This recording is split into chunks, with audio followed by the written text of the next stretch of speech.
ചോദ്യം. 9 നിന്ന് 10 പോയാൽ എത്രയുണ്ട്? 10 പോയാൽ ആ 10 പോകും.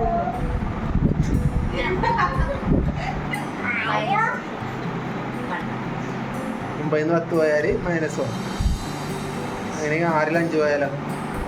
6-ൽ 5 പോയാൽ 9 നിന്ന് 10 കൊണ്ട് തള്ളി വിടും. 6-ൽ 5 പോയാലോ? 9 തള്ളി വിടും. 6-ൽ 5 പോയാലോ? 6-ൽ 5 പോയാൽ 6-ൽ 5 പോയാൽ 6-ലല്ലേ? 6-ലല്ലേ? 6-ൽ 5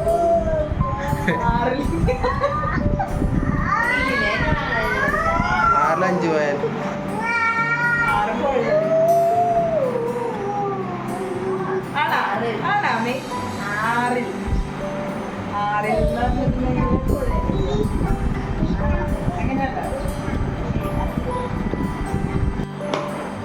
6-ൽ 5 പോയാൽ